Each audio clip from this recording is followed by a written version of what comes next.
Olá pessoal, hoje a nossa aula ela vai ser dividida novamente em duas partes. Na primeira parte a gente vai falar um pouquinho de terapia gênica, um assunto super legal e bem quente. E na segunda parte a gente vai falar sobre teste de paternidade.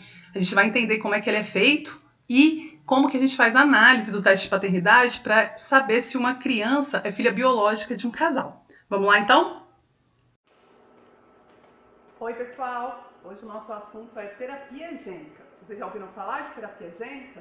Terapia gênica é um assunto muito promissor e ele voltou à tona ano passado por conta de um pesquisador chinês, talvez vocês devem ter ouvido falar, e esse pesquisador ele modificou o material genético, ele modificou o DNA de duas meninas que nasceram com o intuito de fazer com que elas se tornassem resistentes ao vírus da AIDS. A gente vai comentar isso mais pra frente, mas antes eu quero falar com vocês qual é o conceito básico de terapia gênica, ok? Então, terapia gênica na realidade seria a ideia da gente introduzir genes dentro de células ou tecidos vivos, um organismo vivo, introduzir esse gene para que ele substitua um gene defeituoso.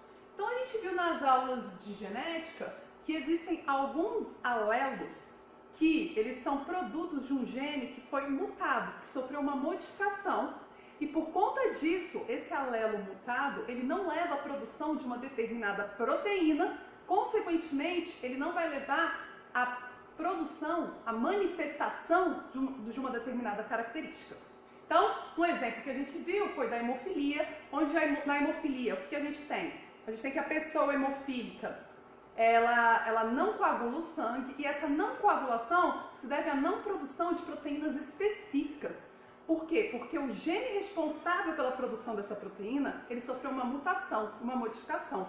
Então a gente pode imaginar que, como é que a gente poderia curar um hemofílico? A única forma de fazer a cura de um hemofílico seria a modificação, a substituição desse gene defeituoso. E a terapia gênica, ela propõe exatamente isso. Ela propõe a introdução de genes em células vivas para o tratamento ou para a prevenção de doenças. Existem basicamente dois tipos de terapia gênica. Primeiro, a gente teria a terapia gênica, que é chamada de terapia gênica terapêutica. O objetivo da terapia gênica terapêutica seria o tratamento de uma determinada doença. Então, no caso da hemofilia, a pessoa hemofílica, ela receberia injeções contendo material genético, o DNA, o gene especificamente, o gene saudável, o gene que leva à produção daquela proteína que vai permitir que ele coagule o sangue, ok? Ah, professora, mas então é introduzido o gene diretamente no organismo do paciente? Na realidade, esse gene ele é introduzido dentro de vetores. E por incrível que pareça, o principal vetor que é utilizado são vetores virais. Então, a gente sabe que os vírus, eles são micro-organismos que são parasitas intracelulares obrigatórios. Então, todo vírus, para ele se multiplicar, ele obrigatoriamente tem que infectar uma célula e liberar no interior dessa célula o seu material genético.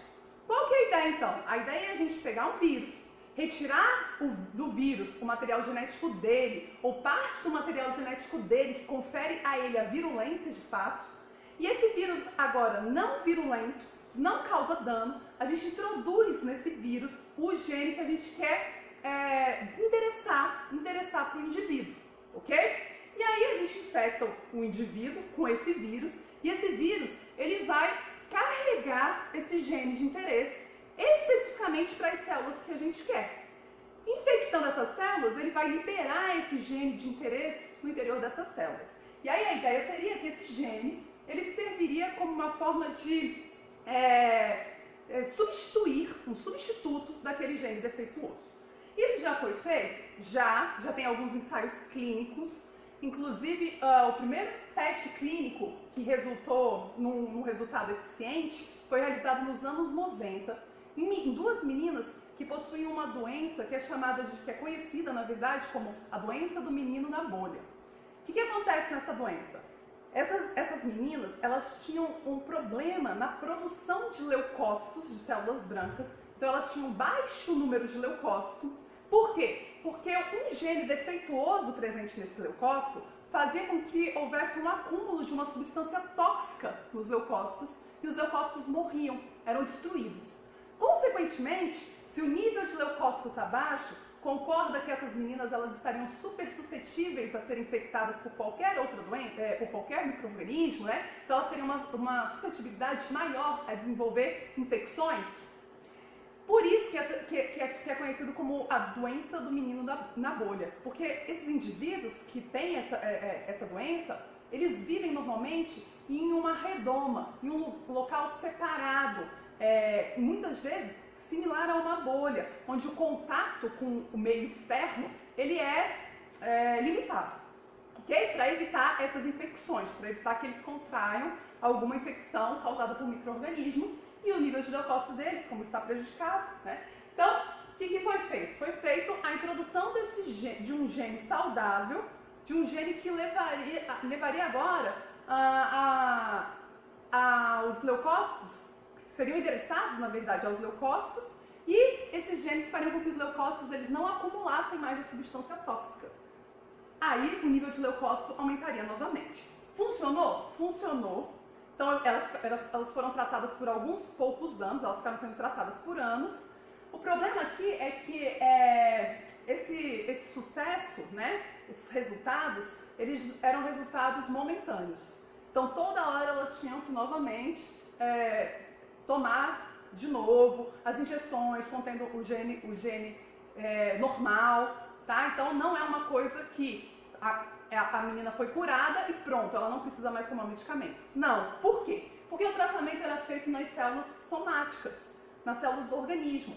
E as células que davam origem a esse organismo, as células do organismo, elas não eram afetadas, elas não eram tratadas. Então, todas as células novas que eram originadas, elas ainda continham o gene defeituoso.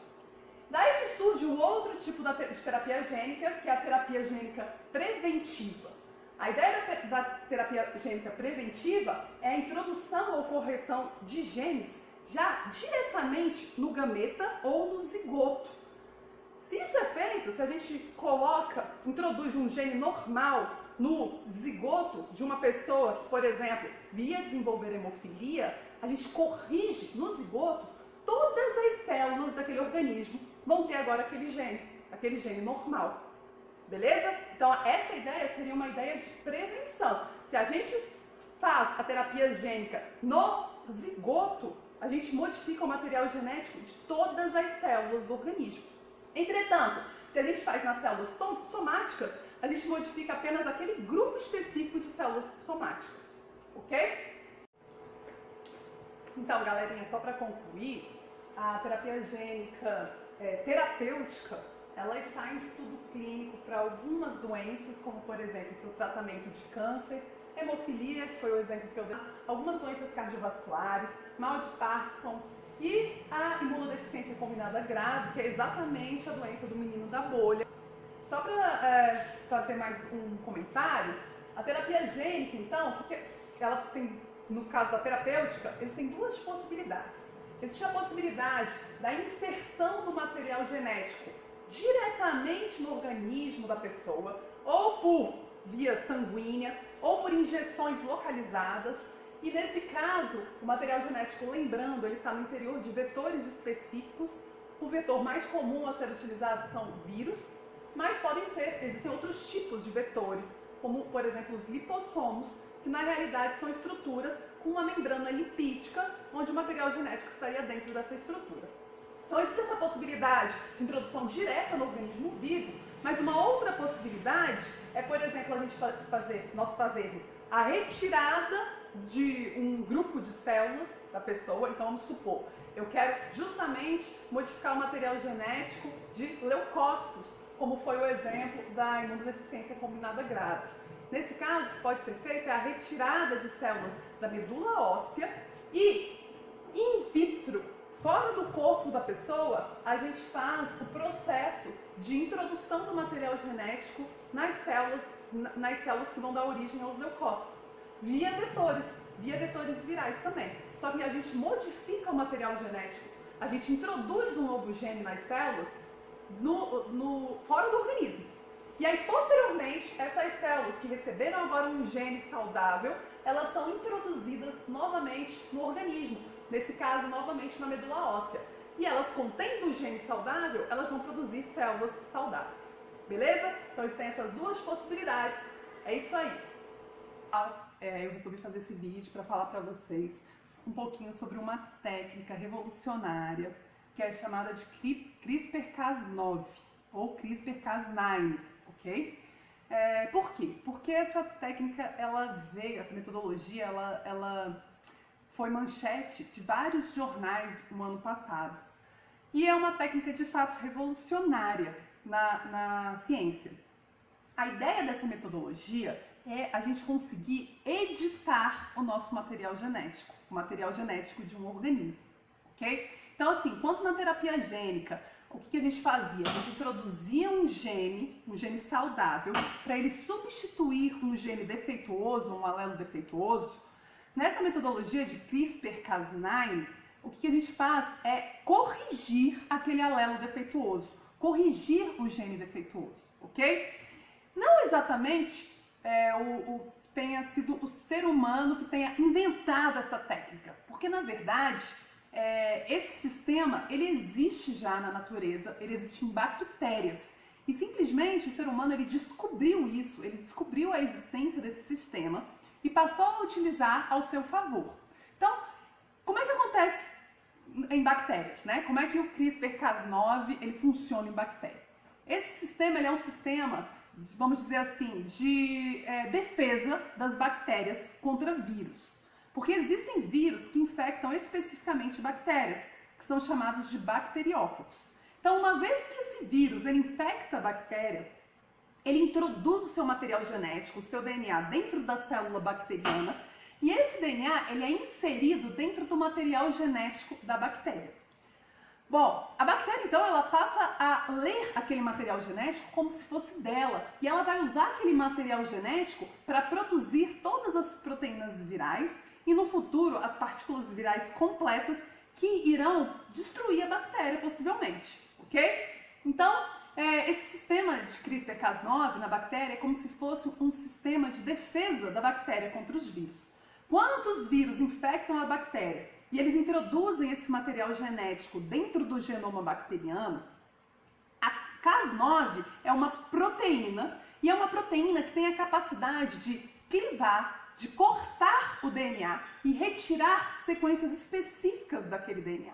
Então a ideia é essa proteína, a Cas9, ela reconhecer no genoma da bactéria o material genético viral, cortar o genoma bacteriano e retirar aquele material genético viral, tá? Então a gente utiliza isso no sentido de, bom, vamos supor que nós tenhamos um gene defeituoso. Se a gente conseguir cortar o material genético e retirar esse gene defeituoso e editar o nosso material genético agora com a sequência do gene saudável, a gente consegue curar inúmeras doenças, possivelmente, tá? E essa é a ideia. Então, basicamente, o que a gente tem? A gente tem que no sistema de CRISPR-Cas9, a gente tem uma proteína, que é chamada de Cas9, e uma molécula de RNA, eu vou escrever aqui, ó, que é um RNA que a gente chama de RNA guia, ok? Bom, por que RNA guia? Porque é essa molécula de RNA que vai guiar a proteína Cas9 para a região do DNA que deve ser cortada, que deve ser retirada.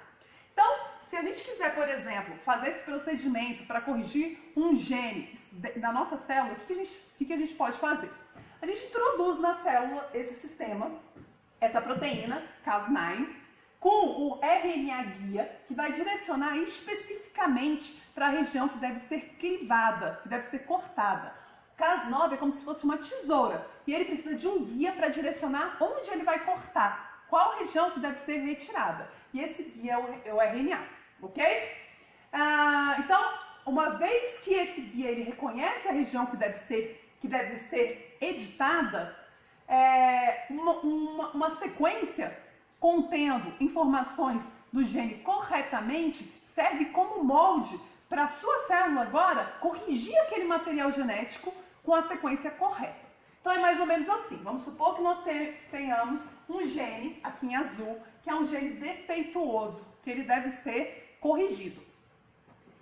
CRISPR-Cas9, ele vai escanear todo o meu material genético, tá? essa proteína, com esse RNA guia, ele escaneia todo o nosso material genético, encontra a região defeituosa usando o RNA guia e a proteína que tem ação de cortar, de clivar, que é uma ação que a gente chama de ação endonuclease, então ela cliva, ela corta essa região específica do DNA, ela corta e retira esse material genético, beleza? Outras proteínas da nossa célula agora vão editar o material genético, introduzindo a sequência correta do gene. Ao final, o que a gente tem? A gente tem que aquele gene defeituoso, ele foi corrigido com a sequência de um gene saudável, beleza? Então a ideia é essa, a ideia é a gente utilizar, por exemplo, essa tecnologia para possivelmente curar doenças. O problema é que muitas pessoas já podem pensar em utilizar essa tecnologia para outros fins, como por exemplo, para a introdução de características que façam com que aquele ser humano ele se torne, entre aspas, superior a outros. Ou simplesmente para introduzir, para modificar o material genético por questões estéticas. Ah, eu quero um olho azul, eu não quero um olho castanho, né? Então, existem todas essas limitações. Muitas pessoas dizem que essas metodologias, elas seriam como algo que o ser humano brincando de Deus. Então, é claro que essa metodologia, ela é super promissora, mas ela deve ser usada com cautela. E aí a gente volta a falar do pesquisador que no ano passado ele foi preso porque ele usou essa metodologia para editar o material genético de 2 meninas. Então o que ele fez? Ele editou o material genético de 2 embriõezinhos de 2 meninas, no sentido de fazer com que aquelas meninas se tornassem resistentes ao vírus da AIDS. A gente sabe que o vírus da AIDS, ele infecta as células humanas, leucócitos específicos, mas para que ocorra essa infecção, ele tem que reconhecer na superfície dos leucócitos receptores, proteínas receptoras específicas. Se não houver esse reconhecimento, não ocorre a infecção. Então, o que esse pesquisador fez? Ele usou essa técnica para editar o material genético dessas meninas e modificar a sequência do gene que leva à produção dos receptores para o vírus da AIDS. De tal modo que esse receptor ele foi modificado e o vírus ele não consegue mais reconhecer o receptor e, consequentemente, infectar essas células. Beleza? Isso foi o que ele fez. Ah, mas isso deve ser maravilhoso, né? Então a gente vai ter agora inúmeras pessoas que vão nascer resistentes ao vírus da AIDS. Ok. A questão é, galera, que muitas vezes, quando a gente mexe em um gene, a gente pode influenciar várias outras características, vários outros genes. O nosso material genético ele é extremamente complexo, então é muito perigoso se a gente não tiver total conhecimento da funcionalidade do gene, do sistema como um todo, se ele não tem uma ligação com outros genes, tá? É muito perigoso a gente mexer no material genético. Esse que foi o problema. E, eticamente, ainda não é aceito esses experimentos em seres humanos. Então ele fez isso meio que por trás dos panos, e por isso que ele foi preso. Beleza? Bom, então agora que todo mundo já sabe o que é a terapia gênica e o que é essa metodologia de CRISPR-Cas9, a gente vai falar sobre teste de paternidade. Um assunto muito legal. Fica aí comigo. Hoje o nosso assunto é teste de paternidade. Vocês já devem ter ouvido falar que no teste de paternidade o que é utilizado é o DNA para identificação se um indivíduo ele é pai biológico de fato de uma criança. Então, se a gente tem um casal onde há uma dúvida se essa criança ela é filha biológica desse casal, é possível ser utilizado esse teste. E esse teste ele busca a identificação de sequências específicas presentes no DNA para, de fato, confirmar a paternidade. Então, o que deve ser feito? Inicialmente, o primeiro passo é a obtenção de material biológico dos envolvidos no caso. Então, é coletado material biológico da mãe, do suposto pai e da criança, sendo que esse material biológico que eu quero são basicamente células e células que contêm material genético, DNA, células nucleadas. Eu posso fazer a utilização de tecido sanguíneo para esse teste, mas é comum também fazer a utilização de células da mucosa bucal ou outros tecidos. qualquer tecido vivo em que as células elas contêm um material genético, esse tecido ele pode ser utilizado no teste de paternidade. Então, a partir do momento que a gente tem esse material biológico em mão, a primeira coisa que a gente vai fazer é a extração do DNA. A extração do DNA consiste na retirada do DNA do interior das células. É um procedimento que é feito para a gente obter o DNA das células de todos os envolvidos. A partir daí, com o DNA de todos os envolvidos, o que a gente vai buscar? A gente vai buscar sequências específicas presentes nesse DNA. Lembrando que o DNA ele é composto por nucleotídeos e existem algumas variações entre o DNA de diferentes pessoas. Tá? E aí existem sequências específicas que a gente chama de marcadores genéticos, onde o tamanho dessas sequências varia de indivíduo para indivíduo. É como se essas sequências elas fossem assinaturas presentes no DNA. Okay? E essas assinaturas, com base nessas assinaturas, a gente consegue identificar uma determinada pessoa. Okay? Existem no total aproximadamente 19 marcadores genéticos que podem ser utilizados no teste de paternidade e é muito improvável que uma pessoa ela possua fragmentos para todos os marcadores genéticos de um mesmo tamanho em relação a uma outra pessoa. Ou seja, que ela tenha os mesmos marcadores genéticos, o mesmo tamanho dos fragmentos desses marcadores em relação a uma outra pessoa. São 19 no total, então isso é muito improvável, por isso que a gente utiliza isso como uma forma de código de barra, que permite a gente identificar um indivíduo.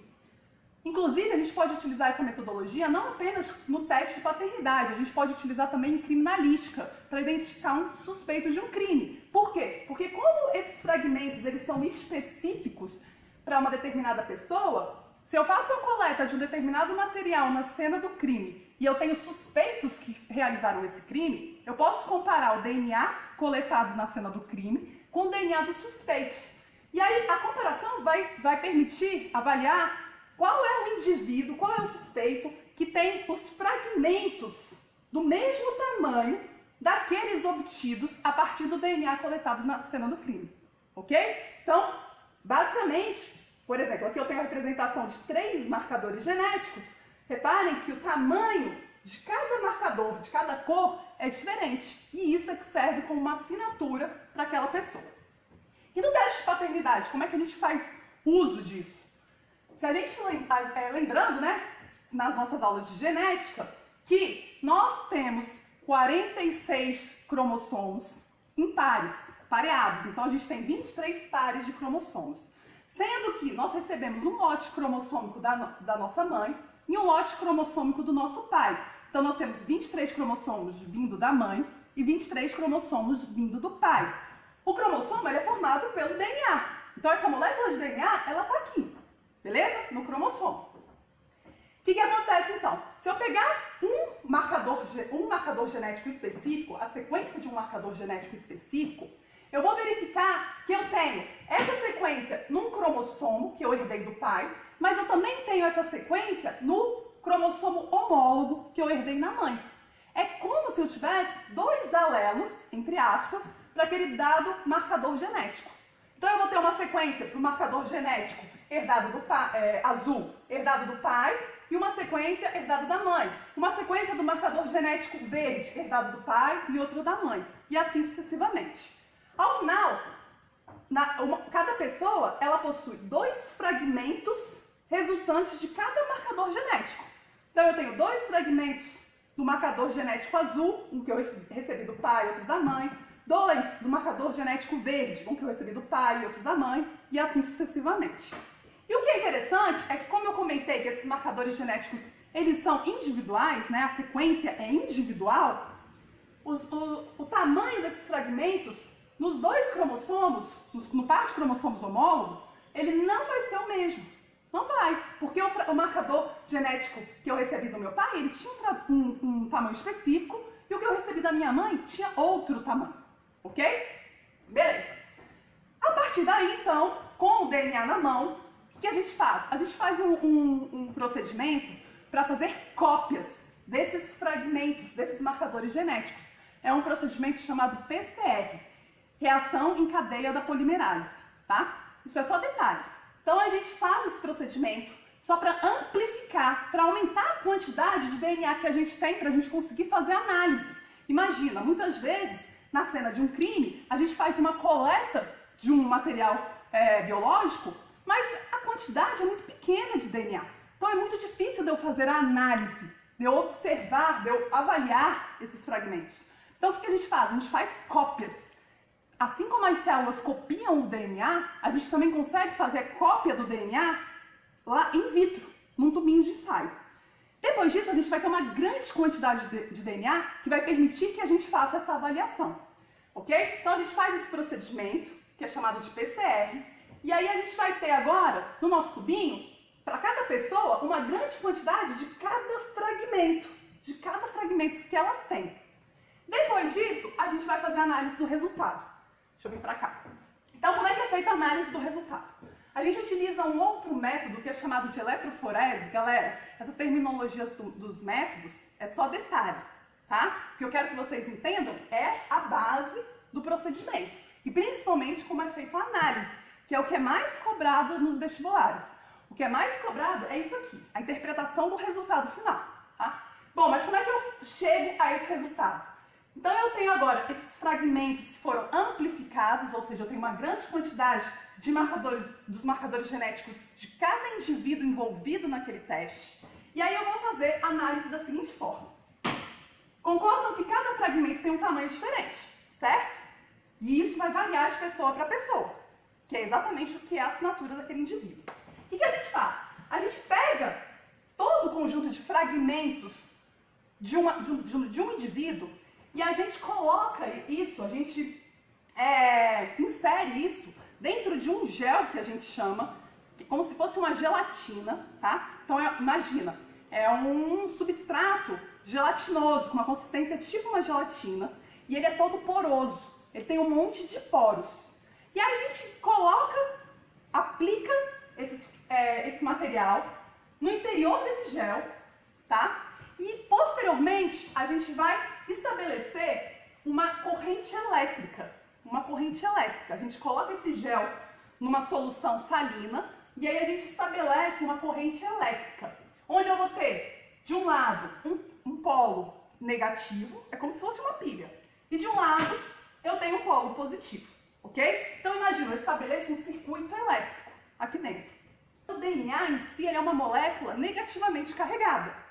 A partir do momento que a gente introduz esses fragmentos de DNA nesse gel e a gente coloca uma corrente elétrica, o DNA ele tende a migrar, literalmente a andar, para o polo positivo. Por quê? Porque os opostos se atraem. Então o DNA que é negativo, ele migra para o polo positivo, ok? Acontece que como cada fragmento tem tamanho diferente, a forma de migração vai ser diferente.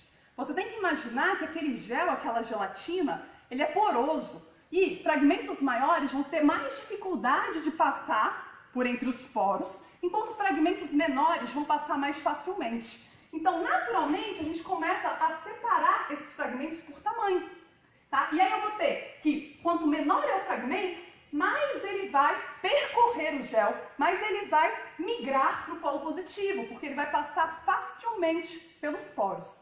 Enquanto que fragmentos grandes vão ficar retidos, vão ter dificuldade de passar naquele poro. E ao final, quando eu for fazer essa análise, eu vou ter algo mais ou menos assim.